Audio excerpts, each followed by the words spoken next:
तस्कीन अहमद आ रहे थे गेंदबाजी करने के लिए, उनके लिए आप क्यों फील्ड सेट कर रहे हैं? कप्तान कौन है, शंटू या ऋषभ पंत बांग्लादेश के लिए? और उन्होंने बात भी मान ली, ऐसा क्यों? क्रिकेट तो बेहतर होनी चाहिए ना, कहीं पर भी खेलो, चाहे दूसरी टीम खेले या खुद खेले।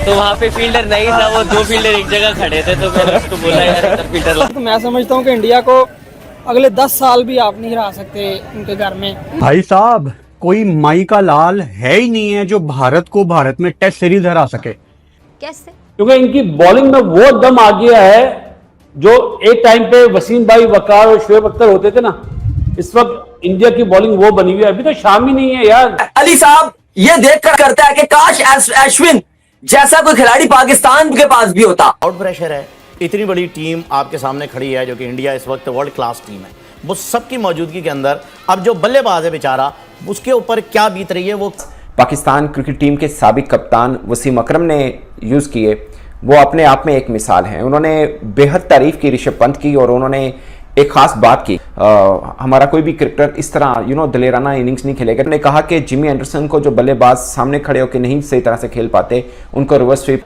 लोगों को जवाब नहीं देना। अभी आप ही ने बोला ना कि 10 साल से ऑस्ट्रेलिया को जीतने नहीं दिया, किसने? इंडिया ने।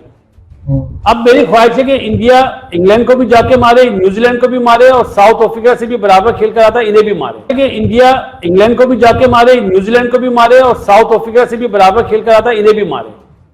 क्योंकि इनकी बॉलिंग में वो दम आ गया है जो एक टाइम पे वसीम भाई, वकार और शोएब अख्तर होते थे ना, इस वक्त इंडिया की बॉलिंग वो बनी हुई है। अभी तो शामी नहीं है यार, शामी फिट हो गया।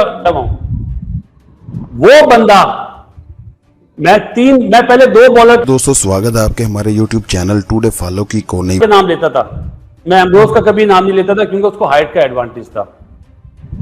3 बॉलर में मैं नाम लेता हूं वसीम भाई। ये 3 उंगलियां है ना, ये देखो, ये बड़ी वाली है, ये वसीम भाई है। ये जो अब ये वाली उंगली है ना, इसका नाम है बूम बूम बुमराह। ये बहुत थोड़ी विकेटें हैं उसकी, 165 है मेरा ख्याल है। और ये तीसरा बॉलर कौन होगा पता है? मैगरा। सही है। ये 3 बॉलर जिन्हें मैंने देखा है, मतलब 2 के साथ खेला हूं, बूम बूम बुमराह को देखा है। बुमराह में पता क्या क्वालिटी है? वो ओपन चेस्टेड बॉलर है, 2 दफा इंजरी के बाद आया है। वो बैट्समैन को आउट करता है, जुमला मेरा याद रखना, आउट करता है। बैट्समैन आउट नहीं होते, वो आउट करता है, प्लान करता है। जहां पे लेफ्ट हैंडर आता है, राउंड द विकेट भी आता है, ओवर द विकेट भी आता है, यॉर्कर्स भी मारता है।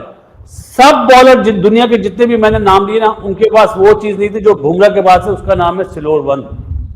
जो स्लोअर वन है ना, वो बुमराह सबको उड़ा देता है, चाहे वो T20 हो, चाहे वनडे हो, चाहे टेस्ट मैच हो, पता ही नहीं चलता। इन सीम और स्विंग और कंट्रोल में, बट नहीं भाई, बुमराह जैसे बॉलर को टाइम नहीं लग रहा, उसने आते ही बांग्लादेश की बजा के रख दिया है। वो देख लें, ऋषभ पंत की भी देख लें, वो 2 साल बाद, 2 साल इतना आसान नहीं होता एक प्लेयर के लिए कम बैक करने के, इतना स्ट्रॉन्ग कम बैक करना। लेकिन मैं क्रेडिट देता हूँ कि इस वक्त जिस तरह से उन्होंने फाइट किया और कम बैक किया और सेंचुरी स्कोर की, तो मैं समझता हूँ कि इंडिया को अगले 10 साल भी आप नहीं हरा सकते उनके घर में। क्रिकेट में वापसी, और वापसी भी सेंचुरी के साथ। इस परफॉर्मेंस के बाद ऋषभ पंत की तारीफ किसने नहीं की, मगर जो अल्फाज पाकिस्तान क्रिकेट टीम के साबिक कप्तान वसीम अकरम ने यूज़ किए, वो अपने आप में एक मिसाल हैं। उन्होंने बेहद तारीफ़ की ऋषभ पंत की, और उन्होंने एक ख़ास बात की कि वो मेरिकल किड है, मतलब उनके लिए तो बच्चा ऑफ कोर्स उन्होंने वर्ड यूज़ किया। और उन्होंने बोला कि ये नौजवान नस्लों को बताना चाहिए, ये एग्जाम्पल देकर ऋषभ पंत की, कि आप पर कितना ही बुरा वक्त क्यों ना आ जाए, आप कितने ही गिर क्यों ना जाएं, आप कितने ही बुरे टाइम से क्यों ना गुजर रहे हो, आप दोबारा वापसी कर सकते हैं, जैसे ऋषभ पंत ने की। फिर वसीम अकरम ने बताया कि ऋषभ पंत का जब एक्सीडेंट हुआ तो हम पाकिस्तान में बहुत परेशान थे। मैंने उस वक्त ट्वीट भी की थी ऋषभ पंत को लेकर, और हमें वरीड था कि यार कितना अच्छा बड़ा क्रिकेटर है और एक हादसे से वो गुजर रहा है। और वसीम अकरम ने कहा कि फिर दोबारा जब ये क्रिकेट में वापसी हुई है तो कमाल हुई है। और वसीम अकरम इसलिए भी इंप्रेस हैं कि वो बहुत ब्रेव क्रिकेटर हैं।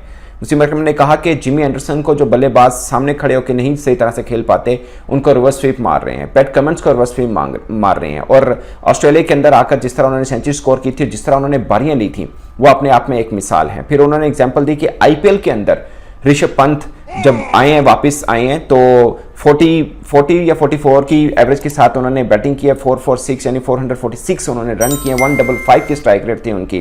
पूरा डाटा वसीम अकरम ने साथ रखा हुआ था। तो ये उन्होंने बोला कि ये उनकी परफॉर्मेंस है कि इतने लंबे क्रिकेट गैप के बाद आप आते हैं और आते हैं आप फिर दोबारा से वैसे ही होते हैं जैसे आप पहले थे। तो इसका मतलब ये हुआ कि वो मेंटली बहुत स्ट्रांग है और ब्रेव तो वो है ही, जो वसीम अकरम ने भी इस पर बात की है। और ऋषभ पंत इस बीच में बहुत चीज़ें बड़ी बड़ी मिस भी की हैं ऋषभ पंत ने, जैसे इंडिया का ऑस्ट्रेलिया 2023, 2024 इंग्लैंड वाली सीरीज़, 2023 WCL फाइनल जो था, वर्ल्ड टेस्ट चैंपियनशिप का जो फाइनल था, वो उन्होंने मिस किया था। उनका रैकेट कितना ज़बरदस्त रहा कि इतने लंबे पीरियड के बाद भी वापस आए हैं। तो दोस्तों ये वसीम अकरम हैं जो बहुत तारीफ़ कर रहे हैं ऋषभ पंत की और उनको बहुत इम्प्रेस किया है। मुझे लगता है कि किसी भी देश का क्रिकेटर क्यों ना हो, अगर कोई बहादुर होता है और ख़ासकर जो गिर कर उठता है उसकी सभी तारीफ़ करते हैं कि यार मतलब ये एक के एग्जाम्पलरी क्रिकेटर है जिसको आप बतौर मिसाल भी इस्तेमाल कर सकते हैं। और बहुत से लोग शायद ये कहेंगे कि ये अपने घर के अंदर खेले हैं और बांग्लादेश के खिलाफ खेले हैं, फिर आ जाकर वही बात आ जाती है कि पाकिस्तान भी बांग्लादेश के खिलाफ खेला था और हमारा कोई भी क्रिकेटर इस तरह दलेराना इनिंग्स नहीं खेलेगा। चाहिए खासकर उनकी इस स्टेटमेंट को इस लिहाज से भी देखा जा रहा है कि अब टीम इंडिया का एक्चुअली अभी तो बांग्लादेश के खिलाफ दूसरा टेस्ट मैच खेलना है, फिर न्यूजीलैंड के खिलाफ भी खेलना है, मगर सबसे ज़्यादा नज़रें उनका 2-2 ऑस्ट्रेलिया है, क्योंकि लगातार 2 बार वहाँ पर सीरीज़ इंडिया जीत चुका है और ये अब तीसरी सीरीज़ होगी। ऑस्ट्रेलिया के अंदर भी बहुत बहस हो रही है, एक्चुअली में वसीम अकरम रहते भी वहीं पर ही हैं और इस कॉन्टेक्स्ट पे भी लिया जा रहा है कि वसीम अकरम बेसिकली ऑस्ट्रेलिया स्क्वाड को वार्न कर रहे हैं कि फिर दोबारा से पंत आ रहे हैं, वही पंत जिन्होंने गाबा में ऑस्ट्रेलिया का गुरूर खाक में मिलाया था। तो आपको क्या लगता है कि पंत की ये बारी दूसरे टेस्ट मैच में कितनी शानदार रह सकती है और क्या अभी भी मीन्स के क्या ऑस्ट्रेलिया के लिए वाकई ये रोना ख्वाब साबित हो सकते हैं? अब अपने क्योंकि एक तरफ अगर हम देखते हैं तो दूसरे कंट्रीज के अंदर मुसलसल विनिंग स्ट्रेटजीज के साथ जो है वो गेम्स खेली जा रही हैं। क्रिकेट विन कर रहा है, इंडिया विन कर रहा है, बांग्लादेश पाकिस्तान से जो है वो जीत कर गया। क्योंकि सबसे पहले मैं चाहती हूँ कि हम इंडिया का हवाला दें थोड़ा सा, बिकॉज इंडिया भी रिसेंटली बहुत ही एक ज़बरदस्त मतलब एक बड़े स्कोर के साथ बांग्लादेश से जीते हैं। और सुनने में ये भी आ रहा है कि 92 ईयर्स के बाद उनकी जो टेस्ट की जो विन है वो ज़्यादा है as compare to the losses. हाँ, इंडिया और बांग्लादेश ये दोनों ही, एक तो खैर वैसी वर्ल्ड चैंपियन लेवल टीम है इंडिया, कि अगर हम मुसलसल हारते जाएंगे तो फिर हमारा कंपैरिजन तो लोग उस वक्त करेंगे जब टीम्स हार रही होंगी, तब वो कहेंगे कि क्या पाकिस्तान बनना चाह रहे हैं। हमें ये जो एक इल्ज़ाम है हमारे ऊपर, जिसका हकीकत से भी बहुत काफ़ी हद तक ताल्लुक है। ये बांग्लादेश वालों ने समझा हुआ था कि जी मतलब वो कहता ना कि पुष्पा